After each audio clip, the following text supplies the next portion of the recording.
मित्रांनो, आजचा हा व्हिडिओ खूप महत्त्वाचा आहे, कारण अजूनही काही लाभार्थ्यांना त्यांचे हक्काचे पैसे मिळालेले नाहीत। अनेक जण अजूनही वाट बघत आहेत, पण त्यांच्या खात्यात काहीच जमा झालेलं नाही। खरं सांगायचं तरी फक्त छोटीशी अडचण नाही, यामागे काही महत्त्वाची कारणं आहेत, जी तुम्हाला समजून घेणं खूप गरजेचं आहे। काही ठिकाणी व्हेरिफिकेशनची प्रक्रिया सुरू आहे, तर काही लाभार्थ्यांची कागदपत्र पूर्ण नसल्यामुळे त्यांचे पैसे अडकलेले आहेत। जर तुम्ही वेळेत योग्य पाऊल उचललं नाही, तर हा उशीर अजून वाढू शकतो। म्हणूनच आज आपण सगळं अगदी सोप्या भाषेत समजून घेणार आहोत। नेमकं काय चाललं आहे आणि तुम्ही पुढे काय करायला हवं, ही माहिती प्रत्येक लाभार्थ्यासाठी खूप उपयोगाची आहे। त्यामुळे व्हिडिओ शेवटपर्यंत नक्की बघा, कारण पुढची माहिती तुमचं अडकलेलं अनुदान सुरू होण्यासाठी मदत करू शकते। चला तर मग आपण सुरुवात करूया।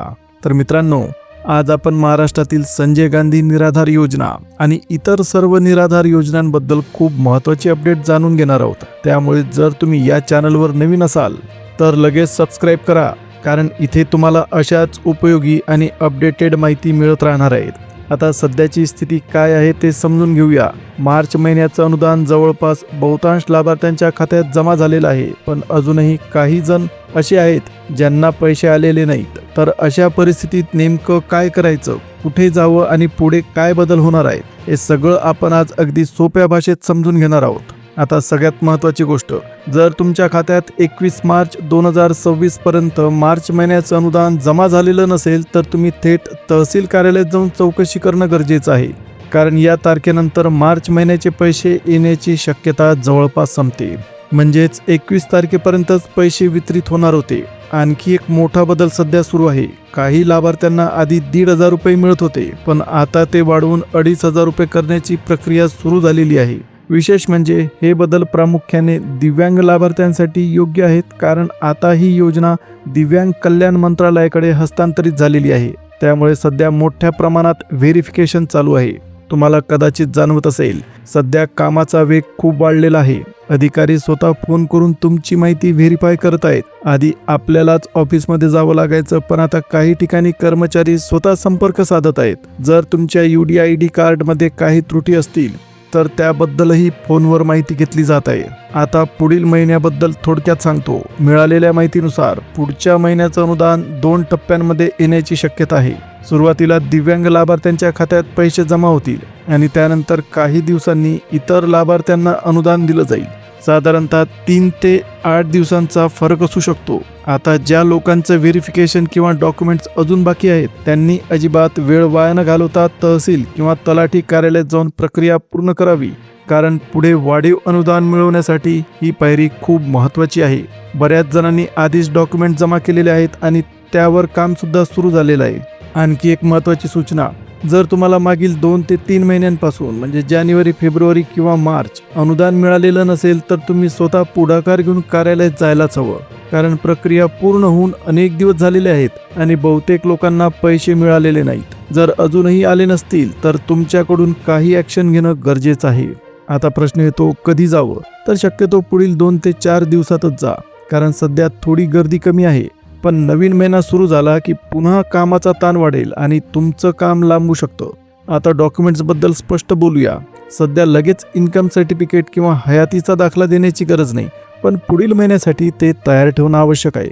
एप्रिलच्या मध्यानंतर म्हणजे 15 ते 16 तारखेनंतर तुम्ही ते काढायला सुरुवात करू शकता। पण सध्या सर्वात महत्त्वाचं डॉक्युमेंट कोणतं, तर ते म्हणजे तुमचं दिव्यांग प्रमाणपत्र आणि UDID कार्ड, कारण आता जे 2,500 रुपये मिळणार आहेत ते थेट दिव्यांग कल्याण मंत्रालयाकडून येणार आहेत। त्यामुळे हे डॉक्युमेंट्स अपडेट असणं गरजेचं आहे। शेवटी एक साधा नियम लक्षात ठेवा, ज्यांना 1,500 रुपये मिळतील त्यांचे पैसे सामाजिक न्याय विभागाकडून येतात, आणि ज्यांना 2,500 रुपये मिळतात त्यांचे पैसे दिव्यांग सशक्तीकरण विभागाकडून येतात। एकंदरीत पाहिलं तर सध्या योजना अधिक वेगाने आणि व्यवस्थित पद्धतीने चालू आहेत, आणि जर हे काम असं सुरू राहिलं तर भविष्यात दिव्यांग लाभार्थ्यांना अजून चांगल्या सुविधा मिळण्याची शक्यता नक्कीच तयार होते। तर मित्रांनो, एक गोष्ट नक्की आहे, या योजना हळूहळू प्रत्येक गरजू व्यक्तीपर्यंत पोहोचत आहेत आणि भविष्यात त्या घराघरात पोहोचतील अशी अपेक्षा आहे। त्यामुळे तुम्ही या माहितीचा योग्य फायदा घ्या। आता बघा, तुमच्या मनात अजून काही प्रश्न असतील किंवा काही शंका असतील तर अजिबात संकोच करू नका, खाली कमेंटमध्ये नक्की विचारा। आम्ही तुमच्या प्रत्येक प्रश्नाचं उत्तर देण्याचा प्रयत्न करू। आणि हो, जर तुम्ही अजूनही चॅनलला सबस्क्राईब केलं नसेल तर आत्ताच करून टाका, कारण पुढे अजून खूप महत्त्वाचे अपडेट्स येणार आहेत. पुढच्या व्हिडिओमध्ये आपण अजून सखोल माहिती पाहणार आहोत. कोणत्या तालुक्यात काय स्थिती आहे, डॉक्युमेंट जमा करण्याची प्रक्रिया नेमकी कशी चालू आहे आणि किती लाभार्थ्यांचे कागद पूर्ण झालेले आहेत, याची सगळी माहिती आम्ही गोळा करत आहोत आणि ही माहिती तुम्हाला लवकरच व्हिडिओच्या माध्यमातून मिळेल. त्याचबरोबर मार्च आणि फेब्रुवारी महिन्याचे पैसे नेमके किती लाभार्थ्यांच्या खात्यात जमा झालेले आहेत, सरासरी किती लोकांना फायदा झाला आहे, याचं स्पष्ट विश्लेषण आपण पुढच्या भागात करणार आहोत. फक्त इतकंच नाही तर दिव्यांग लाभार्थ्यांशी संबंधित किंवा इतर योजनांबद्दल काही नवीन अपडेट्स आली तर ती माहितीसुद्धा आम्ही तुम्हाला सर्वात आधी पोहोचवू. तर मित्रांनो, आजची माहिती तुम्हाला नक्कीच उपयोगी पडली असेल अशी आशा करतो. जर व्हिडिओ आवडला असेल तर एक लाईक नक्की करा आणि अजून सबस्क्राईब केलं नसेल तर चॅनलला लगेच सबस्क्राईब करा, कारण पुढेही अशाच महत्त्वाच्या अपडेट्स आपण तुमच्यापर्यंत घेऊन येणार आहोत. तुमच्या मित्रांना आणि नातेवाईकांना ही माहिती नक्की शेअर करा. कदाचित त्यांना सुद्धा याचा फायदा होईल. आणि तुमच्या काही शंका असतील तर कमेंटमध्ये जरूर विचारा. आपण प्रत्येक प्रश्नाचं उत्तर देण्याचा प्रयत्न करू. चला तर मग पुन्हा भेटूया पुढच्या एका नवीन आणि उपयोगी व्हिडिओमध्ये. तोपर्यंत धन्यवाद. नमस्कार.